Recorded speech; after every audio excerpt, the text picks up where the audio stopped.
High alert છે। અમદાવાદમાં airport, railway station, bus station અને ધાર્મિક સ્થળોની સુરક્ષા વધારવામાં આવી છે। શહેરને જોડતા રસ્તા ઉપર પોલીસનું સઘન ચેકિંગ થઈ રહ્યું છે।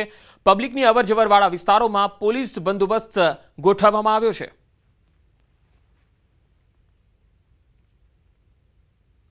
દિલ્હીમાં બનેલી બ્લાસ્ટની ઘટના બાદ ગુજરાતમાં પણ હાઈ એલર્ટની જોવા મળી રહ્યું છે અને હાલ આપ જે જોઈ શકો છો કે રેલવે સ્ટેશન ઉપર અને ટ્રેનમાં પણ જે છે તે સુરક્ષા કર્મીઓ સઘન ચેકિંગ કરી રહ્યા છે। જે પ્રકારની જે ઘટના બની છે તેને લઈને સુરક્ષા કર્મીઓ જે છે તે અલગ અલગ જગ્યાએ, ખાસ કરીને ગુજરાતમાં યાત્રાધામ હોય, રેલવે સ્ટેશન હોય, એરપોર્ટ હોય, બસ સ્ટેશન, તમામ જગ્યાએ જે છે તે સુરક્ષાને લઈને ચેકિંગ કરવામાં આવી રહ્યું છે। અને અત્યારે ટ્રેન જે છે તે નાથ દ્વારા જતી આ ટ્રેન છે ને ટ્રેનમાં પણ સુરક્ષા કર્મીઓ દ્વારા જે પણ યાત્રિકોના માલ સામાન હોય કે જે શંકાસ્પદ જે માલ સામાન હોય તો તેનું પણ ચેકિંગ કરવામાં આવી રહ્યું છે। મેટલ ડિટેક્ટરથી પણ ચેકિંગ કરવામાં આવી રહ્યું છે અને જે પણ માલ સામાન હોય તે પણ તપાસવામાં આવી રહ્યો છે, એટલે કે કોઈ પણ પ્રકારની કચાશ સુરક્ષાને લઈને ન રહી જાય તે તમામ જે છે પાસાઓની ચકાસણી કરવામાં આવી રહી છે। અને અત્યારે સુરક્ષા કર્મીઓ દ્વારા જે છે તે ટ્રેનની અંદર પણ ચેકિંગ હાથ ધરવામાં આવ્યું છે। કેમેરામેન પંકજ મકવાણા સાથે સંજય ટાંક, ન્યૂઝ 18 ગુજરાતી, અમદાવાદ। રાજકોટમાં કારખાનામાં એક બોઇલરમાં આગ લાગી। જેતપુર ભોજાદાર વિસ્તારમાં આવેલ કારખાનામાં આગ લાગી। ભોજાદાર વિસ્તારમાં આવેલી કાવેરી પ્રિન્ટ નામના કારખાનામાં બોઇલરમાં આગ લાગતા અફરાતફરી મચી ગઈ હતી। ફાયર ફાઇટર દ્વારા આગ પર કાબુ મેળવી લેવાયો છે। બોઇલરમાં ઓઇલની નળી લીકેજ થતા આગ લાગી હોવાનું અનુમાન છે। નગરપાલિકા ફાયર ફાઇટર તાત્કાલિક પહોંચી જતા મોટી દુર્ઘટના ટળી હતી।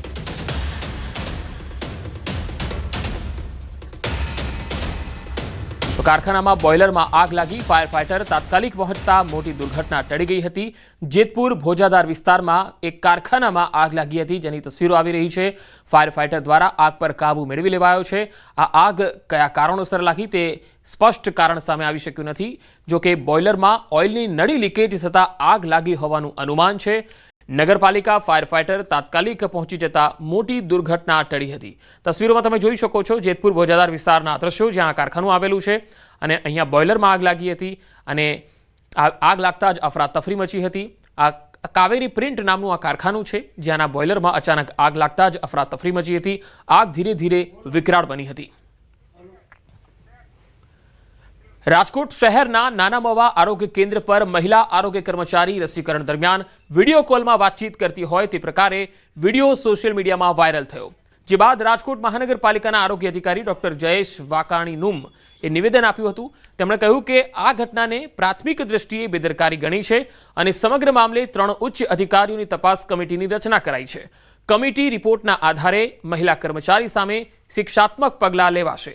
જો કે મહિલા કર્મચારી એકતા સિંગાડાએ સ્પષ્ટતા કરી છે કે તેમણે મધ્યપ્રદેશના એક લાભાર્થી જેમના બાળકના રસીકરણ બાદ પરિસ્થિતિ જાણવા માટે વિડીયો કોલ આવતા દર્દીને મદદરૂપ થવા અને બાળકની સ્થિતિ સમજાવવા માટે જ તેમણે વિડીયો કોલ પર વાત કરી હતી।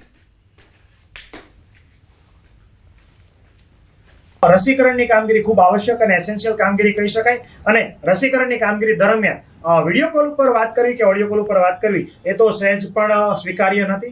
તો આ બાબતે એક અમારા રાજકોટ મહાનગરપાલિકાના RCH ઓફિસર ઉપરાંત CTTB ઓફિસર, આમ કુલ જોવા જઈએ તો 2 વર્ગ 1 અધિકારી અને એક અમારા મેનેજર મેડમ, આમ કુલ 3 અધિકારીની એક તપાસ કમિટી છે જે નિમવામાં આવી છે। 1-2 દિવસમાં જે વિડીયો જે છે અને આરોગ્યના સ્ટાફની જે નિવેદન નોંધવાની કામગીરી ઉપરાંત જે પ્રાથમિક તપાસ અહેવાલ જે છે એ સબમિટ થઈ, જો બહેન જે છે એ શિક્ષા 100% જો આમાં ઇન્વોલ્વ હશે અને કોઈ પણ જવાબ ગ્રાહ્ય ના રાખી શકાય એવો જવાબ હશે તો શિક્ષાત્મક કાર્યવાહી 100% જે છે આ કિસ્સામાં હાથ ધરવામાં આવશે। જે વિડીયો કોલ ચાલુ હતો એ લાભાર્થી નો હતો 2-3 વાર MP સાઈડના છે એ ન સમજે એટલા માટે એણે મને વિડીયો કોલ કર્યો। પછી એણે મેં શુક્રવારે વેક્સિન આપ્યું ને તો મેં એને કીધું હતું કે મને 2 દિવસ પછી કોલ કરજો કે શું છે બાળકની તબિયત શું છે, એટલે મને એને સવારે કોલ કર્યો પણ મેં રિસીવ ન કર્યો। પછી એણે ઓડિયો કોલ કર્યો તો એ રિસીવ ન કર્યો, પછી એણે વિડીયો કોલ કર્યો। વધુ સમાચારો પર નજર કરીશું, હાલ રોકાઈશું એક વિરામ માટે।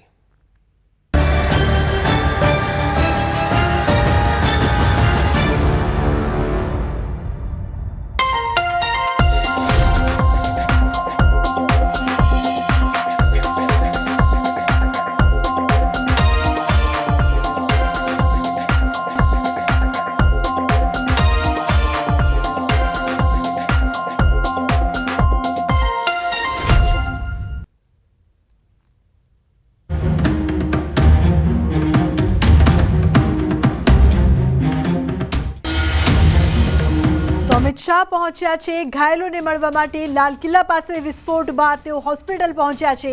આ બ્લાસ્ટમાં 11 લોકોના મોત થયા છે, 24 લોકો ઘાયલ છે. તો તમામ ઘાયલોને અમિત શાહ મળી રહ્યા છે. ઉલ્લેખનીય છે કે હોસ્પિટલથી તેઓ સ્પોટ પર પણ જઈ શકે તેવી સંભાવના છે. હાલ તેઓ હોસ્પિટલમાં છે, ઘાયલોનું નિરીક્ષણ કરી રહ્યા છે. કેટલી કેઝ્યુઅલ્ટી છે તેનું પણ તેઓ નિરીક્ષણ કરી રહ્યા છે. તો જે તમામ લોકો ઘાયલ છે જેમને હોસ્પિટલ ખસેડવામાં આવ્યા છે, તમામ ઘાયલોની અમિત શાહ જાતે જઈને કહી શકાય કે ખબર અંતર પૂછી રહ્યા છે. તેમની તબિયત કેવી છે તે અંગે પણ તેઓ જાણકારી મેળવી રહ્યા છે. તેમની સાથે ડોક્ટર્સની ટીમ પણ ઉપસ્થિત છે. દિલ્હીમાં બ્લાસ્ટ બાદ પડપડની માહિતી અમિત શાહ પણ લઈ રહ્યા છે. તમામ ઉચ્ચ પોલીસ અધિકારીઓ સાથે પણ સંપર્કમાં હોવાની સાથે એજન્સીઓ સાથે પણ તે સતત જોડાયેલા છે.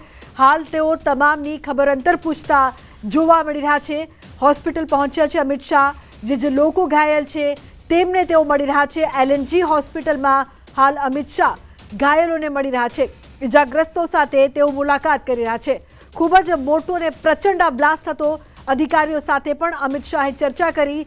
LNG હોસ્પિટલમાં